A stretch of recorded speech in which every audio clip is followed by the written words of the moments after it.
A'udzubillahi minasyaitonirrajim. Bismillahirrahmanirrahim. Assalamualaikum warahmatullahi wabarakatuh. Alhamdulillahirabbil alamin wa bihi nasta'in ala umuri dunya waddin, wassalatu wassalamu ala nabiyyina Muhammadin wa ala alihi wa ashabihi ajmain. Ya alim Allahumma alimna ma yanfa'una wanfa'na bima 'allamtana wa zidna ilma wa arinal haqqa haqqan warzuqna ittiba'ah wa arinal batila batila warzuqna ijtinabah. Rabbana zidna ilman warzuqna fahman wa rizqan thayyiban wa amalan mutaqabbalan. Ya ghafur rabbana innana amanna faghfir lana dzunubana wa qina adzabannar. Amma ba'd. Alhamdulillah, segala puji adalah milik Allah. Kembali kita berjumpa di channel iDream TV dalam program Hikmah, ya, himpunan kisah dan motivasi hidup, di mana insyaallah kita akan berjuang, ya, berusaha bersama-sama untuk meningkatkan kualitas iman dan takwa kita, meningkatkan derajat, ya, kita di sisi Allah Subhanahu wa taala, membangun, ya, kekuatan jiwa kita agar kita menjadi muslim yang tangguh, ya. Tidak lupa kita baca salawat dan salam. Allahumma sholli ala sayyidina Muhammad wa ala ali sayyidina Muhammad. Assalamualaikum ayuhan nabi wa rahmatullahi wabarakatuh. Semoga Allah terima salawat dan salam yang kita baca, dilimpah curahkan kepada para nabi dan para rasul, dan wabil khusus, ya, kepada Nabi kita Muhammad SAW. Dan semoga, ya, kita termasuk ke dalam kelompok orang yang akan berbahagia ketika berjumpa dengan Allah nanti di yaumul mahsyar, dijauhkan dari siksa api neraka, dimasukkan ke dalam surga, dan dipertemukan dengan Rasulullah Muhammad SAW. Amin ya rabbal alamin. Sahabat hadirin yang dirahmati Allah, dimanapun Anda berada, di dalam kesempatan kali ini, ya, di program Hikmah melanjutkan pembahasan terkait dengan ciri, ya, atau sifat, ya, pribadi jahiliyah yang ke-8. Nah, ini yang terakhir, ya, bahwa salah satu, ya, yang dominan, gitu kan, yaitu yang paling sering nampak, ya, dalam pribadi, ya, orang-orang jahiliyah atau mereka yang memiliki sifat jahil adalah bahwa mereka meyakini, ya, atau lebih menyandarkan keyakinan mereka kepada hal-hal yang sifatnya sihir, khurafat, ya, kemudian juga tahayul, ya, dibandingkan dengan keyakinan akan kebenaran yang disebutkan, ya, oleh Allah Subhanahu wa taala atau yang diajarkan oleh Rasulullah SAW. Nah, inilah, ya, salah satu ciri, ya, atau sifat orang-orang yang disebut sebagai orang jahiliyah, ya, atau mereka yang jiwanya masih terkungkung di dalam kejahilan atau kejahiliahan. Jadi mereka lebih yakin, ya, atau dalam kehidupannya, ya, warna hidupnya, gitu kan, nah, itu banyak, ya, meyakini hal-hal yang bersifat sihir, ya, khurafat dan juga tahayul. Jadi ini bukan main-main nih, sahabat iDream, ya. Ya, kalau di kita di Indonesia ini ada organisasi masyarakat yang besar, ya, yang berjuang memerangi TBC. Ya, TBC maksudnya tahayul, bid'ah dan khurafat, yaitu Muhammadiyah, ya. Nah, ini kalau dulu saya pernah pelajari, gitu kan, ya. Jadi organisasi ini betul-betul, ya, bagaimana berusaha untuk membersihkan masyarakat, ya, di tanah air kita dengan menjauhi, ya, hal-hal yang sifatnya tahayul, ya, kemudian hal-hal yang sifatnya bid'ah, ya, dan juga hal-hal yang sifatnya khurafat. Nah, jadi sahabat iDream yang dirahmati Allah, nah ini yang kemudian kita harus hindari, gitu kan, ya, semaksimal mungkin lah, ya, kita jangan sampai kemudian atau semaksimal mungkin kita berjuang agar kemudian kehidupan kita ini jauh, ya, dari hal-hal yang sifatnya sihir, ya, keyakinan-keyakinan terhadap sihir, ya, kemudian keyakinan-keyakinan terhadap khurafat, dan juga keyakinan-keyakinan terhadap tahayul. Nah, sihir, apa itu sihir? Nah, sihir, ya, di dalam pembahasan, ya, tentang sihir ini, ya, para ulama menyebutkan, ya, bahwa kalau dari segi bahasa, ya, orang Arab itu dulu menyebut kata sihir dan kata asyhar. Ya, kenapa? Karena, ya, perbuatan itu kemudian bisa menghilangkan kesehatan seseorang menjadi sakit. Ya, kalau kita mah santet gitu ya. Orang kemudian tiba-tiba sakit ya, padahal tadinya sehat-sehat aja gitu kan. Nah, keyakinan yang mengaitkan dengan perbuatan orang itu disebut sihir. Nah, itu kan. Nah, tetapi secara umum kemudian ya terjadi pergeseran makna, ya keluasan makna bahwa sihir itu ya termasuk ya hal-hal yang sifatnya memalingkan ya seseorang dari kebenaran ya.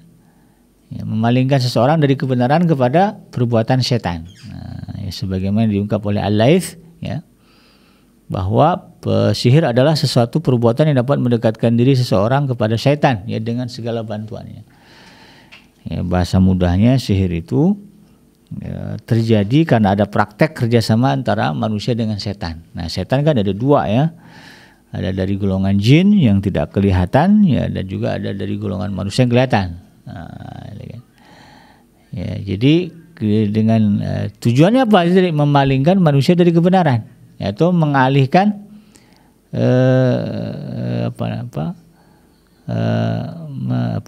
membalikkan kebenaran ya, membalikkan kebohongan ya, kedustaan menjadi sebuah kebenaran. Nah, ya. Kalau menurut Ibnu Faris dikatakan bahwa sihir berarti menampakkan kebatilan dalam wujud kebenaran, yang menampakkan kebatilan sesuatu yang tidak benar jadi benar. Nah, itu masuk juga dalam kategori definisi dari sihir. Jadi hal-hal yang tidak nyata kemudian menjadi nyata ya, dengan cara yang halus, dan itu merupakan bagian dari kerjasama ya, atau trik yang dilakukan oleh manusia dan juga setan. Ya, kita tahu di dalam Islam ada satu makhluk yang kita harus yakini keberadaannya, yaitu itu tadi ya, jin. Ya, jin ini makhluk yang tidak nampak, ya, yang sama-sama diberi amanah oleh Allah Subhanahu Wa Taala untuk menyembah. Ya. Dalam surah Az-Zariyat kan disebutkan begitu, wa ma khalaqtul jinna wal insa illa liya'budun. Dan tidaklah kami menciptakan jin, bahkan dia lebih dulu ya, lebih dulu ada daripada kita. Tidaklah kami menciptakan jin dan manusia ya, melainkan untuk menyembah. Nah, itu kan. Dalam kitab Ibnu Katsir disebutkan sebelum manusia ini diciptakan dulu ya bumi ini pernah dihuni oleh jin, gitu kan. Nah, jadi ada satu bumi atau satu planet lah gitu kan, yang kemudian dihuni oleh jin ya, dan mereka diberi amanah untuk menyembah, dan mereka gagal. Kenapa? Mereka lebih banyak berperang. Ya. Berperang kemudian menumpahkan darah sebagaimana disebutkan oleh malaikat, gitu kan. Nah, lalu kemudian Allah ciptakan manusia. Ya, lebih dulu dia. Nah, persoalannya itu tadi, dia tidak kelihatan. Nah, dan ini kemudian menjadi pembahasan yang menarik gitu kan dalam dunia sains juga gitu kan. Karena kan kalau sains itu kan ya dia harus bisa diindra gitu kan. Nah, kalau jin ini kan nggak bisa diindra gitu ya. Tapi fenomena-fenomena ini muncul ya. Fenomena-fenomena ya, adanya satu makhluk yang tidak terlihat dan kemudian dia eksis ya. Itu dalam bahasa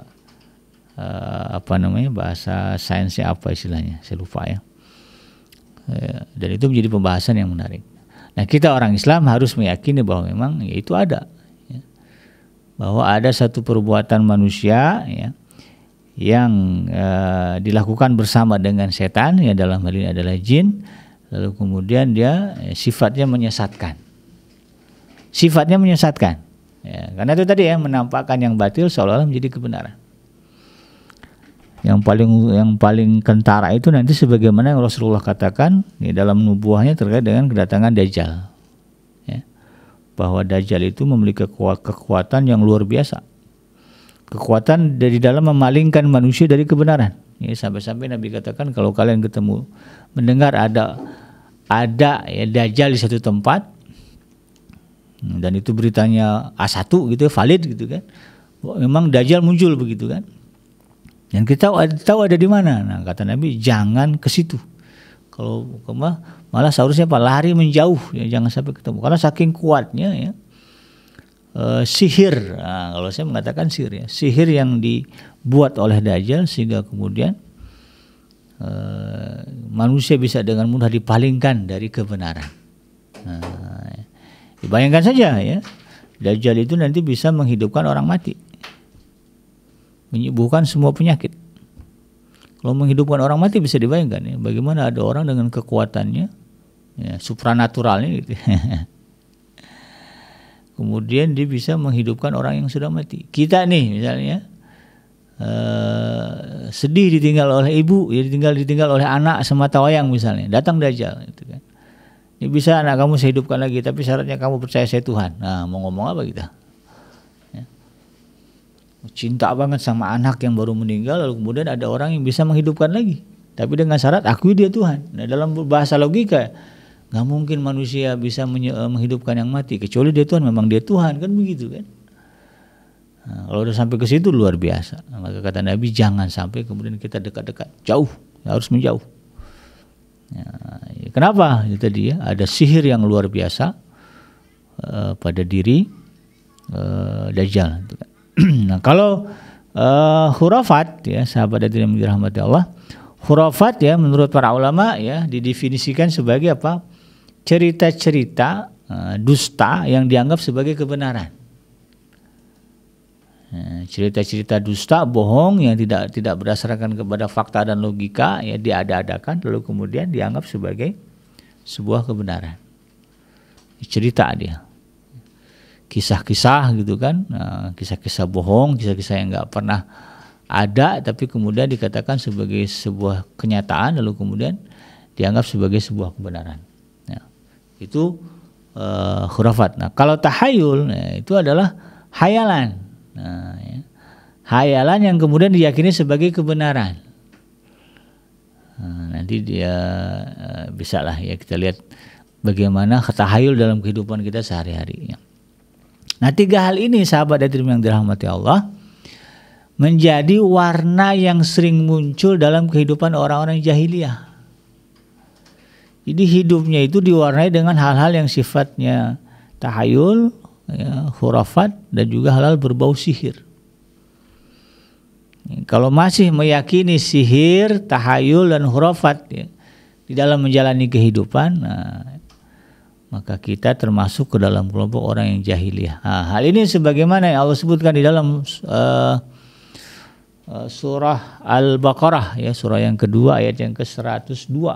Ya, ini ayatnya famous ya, terkenal ayat ini terkait dengan keberadaan jin-jin di zaman Nabi Sulaiman alaihissalam ya. Terkait dengan Harut dan Marut ya, di mana Allah Subhanahu wa taala mengatakan wattaba'u ma tatlu syayatinu ala mulki Sulaiman wa ma kafara Sulaiman walakinna syayatina kafaru yu'allimuna an-nasa sihra wa ma unzila 'alal malakaini bi Babil Harut wa Maruta wa ma yu'allimani min ahadin hatta yaqula innama nahnu fitnatun fala takfur fayata'allamuna minhuma ma yufarriquna bihi bainal mar'i wa zawjihi wa ma hum bidarrina bihi min ahadin illa biiznillah wa yata'allamuna ma yadurruhum wa la yanfa'uhum wa laqad alimu laman ishtarahu ma lahu fil akhirati min khalaq wala bi'sa ma syara bihi anfusahum law kanu ya'lamun. Ya. Di dalam ayat ini Allah Subhanahu wa taala mengatakan mereka mengikuti apa yang dibaca oleh setan-setan pada masa kerajaan Sulaiman. Udah terpaut jauh ya dengan masa Nabi Sulaiman, tapi ya ada yang disebut sebagai ajaran-ajaran setan yang masih dipakai, dilanggengkan, dia diamalkan oleh orang Yahudi dulu ya.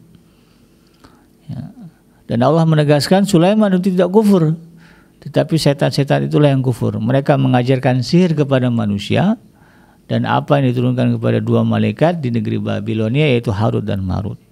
Jadi sihir ini ada ya, jadi termasuk dalam hal-hal gaib yang kemudian kita harus yakini. Ada kekuatan ya, ada perbuatan ya yang diasaskan oleh setan-setan ya, yang sifatnya memperdaya manusia ya, menyesatkan manusia dari atau memalingkan manusia dari kebenaran yang datang dari Allah Subhanahu wa taala.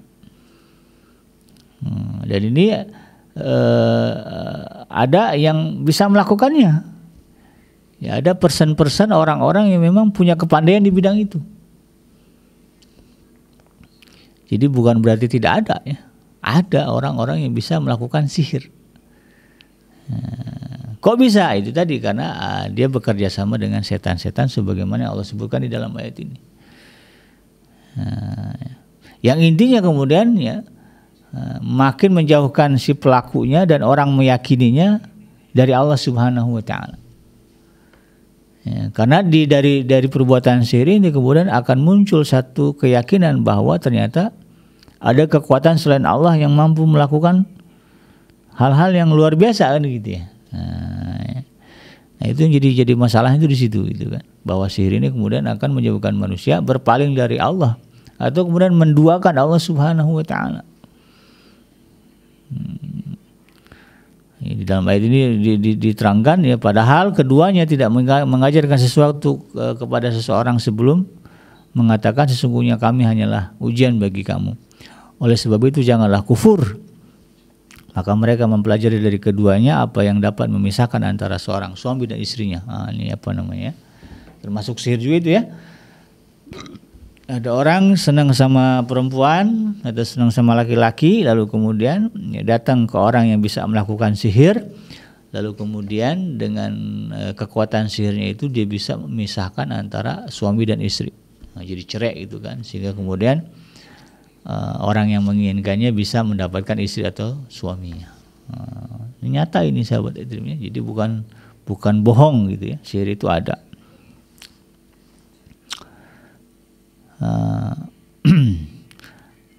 Mereka tidak akan dapat mencelakakan seseorang dengan sihirnya kecuali dengan izin Allah. Nah, yang harus kita yakini orang yang jauh dari sifat jahiliyah,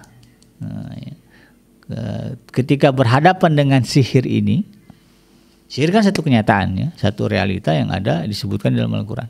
Bahwa ada orang-orang yang bisa melakukan perbuatan sihir ya, dengan tujuan itu tadi ya, memalingkan manusia dari jalan yang benar. Nah, orang yang jauh dari sifat jahiliyah, orang alim, orang mukmin, ketika berhadapan dengan sihir ini prinsipnya apa? Sihir tidak dapat mencelakakan siapapun kecuali dengan izin Allah.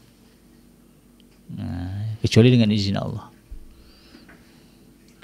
Maka ketika dia berhadapan dengan, katakanlah ada isu-isu ini, isi kena sihir, nah, yang orang yang alim, orang muslim sejati, maka dia akan mengembalikannya kepada Allah. Dia akan meminta pertolongan kepada Allah. Ya, melawan kekuatan sihir itu dengan keimanan kepada Allah Subhanahu wa taala. Ya, dia tidak terpengaruh gitu kan. Dengan sihir itu tauhidnya, imannya tetap kukuh ya, ketika berhadapan dengan sihir. Ya kan kita tahu nih sahabat Adrim ya, di Indonesia terutama sering ya ada muncul nabi-nabi ya, nabi-nabi palsu ya. Nabi-nabi palsu yang usut punya usut asalnya itu dukun ya. Atau paling enggak dia pernah semedi lah gitu ya. Semedi lalu kemudian begini begitu, bisalah dia kemudian ya meyakinkan pengikutnya dengan kemampuannya itu ya, biasanya sih memprediksi gitu ya, meramal gitu ya. Kemudian bisa menyembuhkan orang sakit begitu kan. Kemudian menggandakan uang gitu ya. Ada uang gaib dan sebagainya, dan itu kemudian menjadi kekuatan bagi dia untuk membangun keyakinan kepada pengikutnya yang orang-orang yang mempercayai bahwa dia adalah nabi. Ya, di atas itu kemudian kalau di India ya ada namanya Sai Baba ya. Nah, itu mengaku Tuhan dia. Ya. Sai Baba itu kan fenomenal itu kan. Kalau di India itu terkenal dia bisa, itu tadi orang sakit bisa baik itu kan. Kemudian bahkan orang mati katanya bisa dihidupin juga ya, dalam ceritanya. Kemudian bisa mengeluarkan serbuk emas dari tangannya. Pokoknya ciri-ciri Dajjal ada lah sama dia gitu ya. Dan itu pengikutnya banyak di India ya. Bahkan orang-orang bule yang kita kenal logis gitu ya, itu banyak menjadi pengikutnya Sai Baba di India.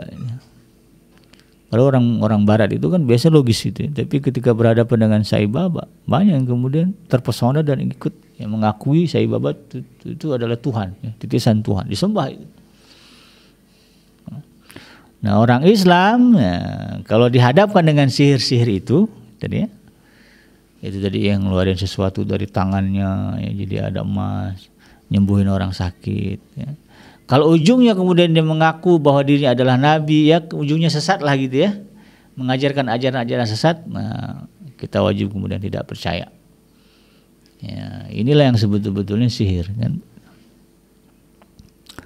Ya, di dalam ayat ini Allah katakan juga mereka mempelajari sesuatu yang mencelakakan dan tidak memberikan manfaat kepada mereka. Jadi sifat sihir itu mencelakakan. Ya. Sungguh mereka benar-benar sudah mengetahui bahwa siapa yang membeli maksudnya menggunakan sihir itu, niscaya tidak akan mendapatkan keuntungan di akhirat. Jadi pelaku-pelaku sihir itu orang-orang yang meyakini sihir gitu ya, atau bahkan memanfaatkan sihir ya dalam kehidupannya ini, maka kata Allah dia tidak akan beruntung di akhirat. Artinya apa? Ya, itu kan statusnya dia musyrik ya. Kalau udah musyrik kata Allah ya, dalam surah Al-Baqarah kan jelas ya. Innal ladzina kafaru min ahlil kitabi wal musyrikina fi nari jahannam khalidina fiha. Ya, sungguh orang-orang musyrik dari kalangan ahli kitab dan juga sungguh orang-orang yang kafir dari golongan ahli kitab dan orang-orang musyrik fi nari jahannam, mereka akan dimasukkan ke dalam jahanam khalidina fiha, mereka kekal di dalamnya. Enggak ada untungnya. Ya, itu ya. Nah, sungguh kata Allah Subhanahu wa taala ya, buruk sekali perbuatan mereka yang menjual dirinya dengan sihir jika mereka mengetahui. Jadi ada praktek-praktek ya, kekuatan-kekuatan supranatural gitu kan, yang kemudian dipakai oleh manusia. Yang di zaman-zaman sekarang ini kalau di Indonesia itu kan kalau ada pilkada itu banyak yang pakai itu ya, pakai bantuan-bantuan dukun, ya, sihir, ada yang semedi, macam-macam lah ya, biar kemudian lulus ya, bisa menang jadi anggota dewan ya, jadi pejabat macam-macam. Kalau di kampung-kampung tuh kalau yang saya dengar gitu kan, untuk selevel pemilihan kepala desa saja itu bisa pakai sihir itu ya. Ada santet dan sebagainya, itu luar biasa. Ya pada akhirnya percaya nggak percaya gitu kan, bahwa ada orang yang kemudian jadi sakit aneh gitu kan, gara-gara mencalonkan diri sebagai kepala desa, sebagai anggota dewan, karena ada persaingan. Biasa cerita itu beredar di kalangan masyarakat kita di tanah air. Dan memang itu ada. Saya meyakini itu adalah hal yang memang Allah sebutkan di dalam surah Al-Baqarah ini, sesuatu yang memang ada, nyata itu kan. Untuk kita jauhi gitu ya. Nah, kita yakin itu ada, tapi kemudian prinsip kita itu tadi ya, dia tidak bisa melukai, tidak bisa mendatangkan manfaat ya. Kemudian tidak akan memudaratkan ya, kecuali dengan izin Allah Subhanahu wa taala. Maka harus kita kuat-kuat dengan Allah ya, kalau bab ingin dijauhkan, diselamatkan dari perbuatan sihir ya. Dan Allah katakan di ayat yang ke-103, walau annahum amanu wattaqau lamatsubatun min indillahi khair. Nah, ini poin bagi seorang muslim yang dirinya jauh dari sifat-sifat kejahilan. Seandainya mereka benar-benar beriman dan bertakwa ya, kepada Allah, Allah katakan apa? Pahala dari Allah pasti lebih baik seandainya mereka mengetahui. Nah, sehebat apapun kekuatan sihir ya, dapat mengubah kehidupan seseorang, atau katakanlah dijanjikan bisa mengubah kehidupan kita, itu belum ada seujung kukunya dengan pahala ya, yang datang dari Allah Subhanahu wa taala karena keyakinan dan ketaatan kita kepada Allah. Mau kaya bisa kaya itu kan, mau jadi pejabat bisa. Jadi kaya dan jadi pejabat nggak ada seujung kukunya kalau dibandingkan dengan pahala yang datang dari Allah Subhanahu wa taala. Sekaya-kayanya orang di dunia ya, kalau dia syirik, kalau dia musyrik, dia nggak akan senang di akhirat, malah belangsak di akhirat. Tapi orang-orang yang beriman kepada Allah ya, walaupun di dunia dia tidak jadi pejabat, walaupun di dunia dia tidak kaya, tapi di akhirat Allah akan berikan kemakmuran hidup ya, yang yang abadi dan tanpa batas gitu kan. Ini yang kemudian menjadi prinsip seorang muslim. Artinya apa? Ya, ketika kita dihadapkan dengan tawaran-tawaran ya, praktek-praktek sihir ya, kayak tadi dia mau jadi pejabat, mau lulus kuliah ya, mau jadi ini jadi itu, nih ada amalan sihirnya, ada bisa dibantu nih sama orang yang jago sihir gitu kan, dukun lah katakan begitu, atau orang pinter lah bahasa kitanya. Nah, kita jangan mau Sandarkan semuanya kepada Allah. Pengen lulus ujian, jangan ke dukun, jangan ke orang pinter, ya. Tapi yakinlah kepada Allah Subhanahu wa taala, ya. Bangun tengah malam, salat tahajud, munajat kepada Allah agar kemudian apa yang kita hajatkan dikabulkan oleh Allah Subhanahu wa taala. Seandainya yang kita inginkan, ya, kita sudah tahajudin enggak Allah kabulin, jangan sedih. Kenapa? Karena Allah lebih tahu yang terbaik buat kita. Ya, kadang-kadang kan kita ini minta sesuatu yang kita nggak pernah tahu baik buruknya buat kita. Memang kita nggak baik, katakanlah ya Allah saya minta jadi orang kaya gitu kan. Tapi yakinkah kita bahwa kekayaan itu kemudian akan mengantarkan kita kepada surganya Allah? Berapa banyak orang yang kemudian sudah kaya lalu kemudian ternyata malah menjadi ahli maksiat, malah menjauh dari Allah, banyak ya. Berapa banyak orang yang minta, ya, diberikan pasangan yang tampan yang cantik, begitu dapat ujung-ujungnya kemudian malah cerai, bahkan ada yang dibunuh, ya begitu ya. Kan yang terbaru ada berita, ya, istrinya selingkuh, suaminya digilas mobil sama istrinya, ada tuh. Kita minta si anu jadi istri saya begini, kita nggak pernah tahu baik buruknya buat kita. Kalau tidak Allah kabulkan keinginan kita, bukan berarti doa kita tidak jalan kita salah gitu kan. Katanya tahajud bisa begini begitu, ya. Tapi ini udah begini, udah tahajud kok nggak terkabul, bukan berarti salah jalan kita udah benar. Bahkan itu jalan yang paling benar. Seandainya itu tadi, ya, dalam pandangan kita tidak dikabulkan, berarti apa? Ada kebaikan yang Allah berikan di balik tidak dikabulkannya keinginan kita. Ya logikanya gitulah, anak kecil minta senjata, minta dibeliin apa? Minta dibeliin senjata api. Nah, kan anak kecil nggak tahu senjata api buat apa. Ngomongnya buat bunuh penjahat gini-gini. Apa iya orang tua bisa percaya anak umur 5 tahun dikasih senjata api? Ya, kan nggak dikabulin kan? Nah, bagi anak ini ya orang tuanya jahat karena nggak mengabulkan keinginan dia itu kan. Tapi bagi orang tua ya, paham itu kan. Kamu nggak tahu aja bahayanya senjata api kan. Ini contohnya begitulah kira-kira ya. Nah, demikian juga kemudian di dalam surah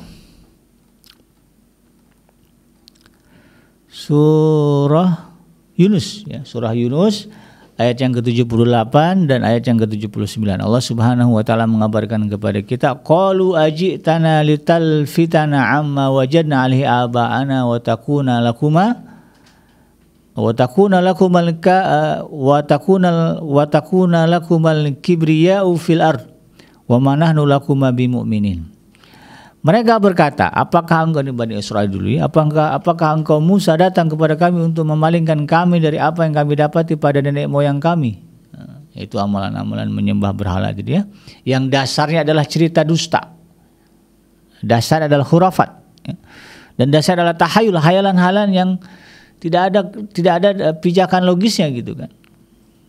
Ya, bagaimana patung sapi dianggap sebagai Tuhan, bisa mendatangkan kemanfaat dan mudarat? Bagaimana loh patung kan begitu ya? Bisa apa sih patung kan begitu? Tapi kemudian kok disembah? Ya.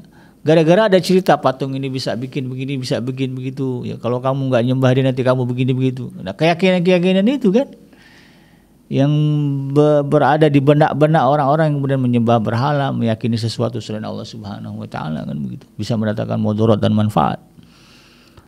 Nah, dan itu lahirnya dari nenek moyang kan, ajaran-ajaran itu kan. Nah, dan itu mereka protes ketika Nabi Musa kemudian membersihkan itu. Kenapa kalian percaya dengan berhala dan segala macamnya kan begitu? Padahal sudah datang kepada kalian ajaran ya, kebenaran ya yang dibawa oleh Nabi Yusuf alaihissalam gitu kan. Ya. Tapi kenapa kemudian malah ya, menyembah berhala? Gitu. Yang mereka katakan apa? Apakah engkau Musa datang kepada kami untuk memalingkan kami dari apa yang kami dapati pada nenek moyang kami? Ya, dan agar kamu berdua, ya maksudnya Nabi Musa dan Nabi Harun mempunyai kekuasaan di bumi. Ya, oh jangan-jangan kamu pengen jadi pejabat aja nih gitu ya. Ya, sehingga kemudian berusaha menyalahkan aja amalan kita gitu ya. Lalu mereka mengatakan wa ma nahnu lakum bimu'minin, dan kami tidak akan beriman kepada kamu. Jadi orang kalau udah yakin banget ya dengan sesuatu itu tadi ya, ajaran yang dasarnya khurafat dan tahayul, maka sekuat apapun kebenaran disuguhkan kepada mereka, mereka punya prinsip apa? Wa ma nahnu lakum bimu'minin. Kami enggak akan percaya. diadu gitu ya, logika kebenaran yang datang dari Allah dengan logika mereka berdasarkan tahayul dan khurafatnya itu tadi ya, plus lagi sihirnya kemudian ya, itu nggak masuk ya. Tetap mereka akan mengatakan ya kamu salah, kami benar kan. Kalau kita lihat bagaimana praktek-praktek penyembahan berhala ya di banyak negara-negara ya, terutama negara-negara mayoritas non muslim, itu luar biasa. Mengikisnya itu susah. Karena biasanya itu tadi ya, karena ada praktek sihirnya ya lebih instan gitu ya. Saya pernah dengar cerita lah gitu ya, dari teman-teman yang dulu waktu zaman kuliah itu ya non muslim gitu, non muslim ya, mereka tuh kalau ada keinginan tuh datang, ada tempatnya tuh, kalau pengen ini jodoh datang ke kuil ini ya, kalau pengen punya anak datang ke kuil ini, tokcer gitu. Bayangkan ya, kalau udah yakin tokcer minta-minta ke kuil-kuil ini, coba bayangkan gimana kita mau kemudian mau mengikis itu. Kalaulah bukan kesadaran ya, berpegang kepada sesuatu yang ilmiah, yang logis ya, itu susah untuk dikikis. Di dalam ayat 79 Allah katakan di sini waqala fir'aunu tuni bikulli syahirin alim. Dan Fir'aun kepada mereka, dan yang berkata di sini adalah Fir'aun. Dan Fir'aun berkata kepada para pemuka kaumnya, datangkanlah kepadaku semua penyihir yang ulung. Ya. Jadi praktek sihir ini sudah dijalankan dari zaman Mesir kuno kan begitu. Bagaimana tali bisa berubah jadi ular? Itu kesimpulan sihir kan begitu ya. Bagaimana tali bisa jadi kelihatan jadi ular. Dan Allah lawan kan praktek sihir itu dengan mukjizat ya. Nabi Musa alaihissalam ya, kalau ahli sihir itu tali jadi ular, Nabi Musa tongkat jadi ular. Teman jadi benar-benar jadi ular kan begitu, dengan izin Allah Subhanahu wa taala. Kalau tali yang ahli kitab ya, para penyihir Firaun itu hanya kelihatannya saja. Ya, jadi mata manusia itu kemudian melihat seolah-olah tali itu ular gitu kan. Kan bisa ya mata kita ini ditipu atau menipu. Kan ada yang disebut dengan fata morgana dan sebagainya, itu kan mata kita itu bisa menipu kita. Sudut pandang yang tepat itu bisa kemudian membuat kita jadi salah persepsi. Itu ada kaitannya dengan otak ya, dalam ilmu sains itu ada. Itu praktek sihir.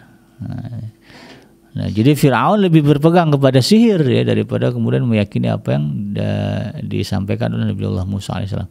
Maka orang-orang yang itu tadi ya lebih memilih meyakini praktek-praktek sihir, lebih meyakini cerita-cerita khurafat ya, dan juga cerita-cerita ajaran-ajaran yang dasarnya khurafat dan tahayul, maka sesungguhnya kita ya sama saja kemudian ya menjadikan diri ini bagian dari pengikutnya Fir'aun. Kalau ditanya Fir'aun nanti di akhirat masuk mana? Masuk neraka. Maka yang mengikuti yang sama ya, punya prinsip-prinsip sama dengan Fir'aun ya sama itu, bablasnya ke neraka juga. Nah, ini yang kemudian kita harus pahami. Demikian juga di dalam surah Thaha ya, ayat yang ke-63 ya, Allah Subhanahu wa taala menceritakan bagaimana ya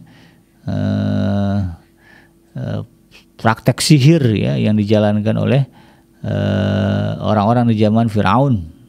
Ya. Itu yang berhadapan dengan Nabi Musa alaihissalam.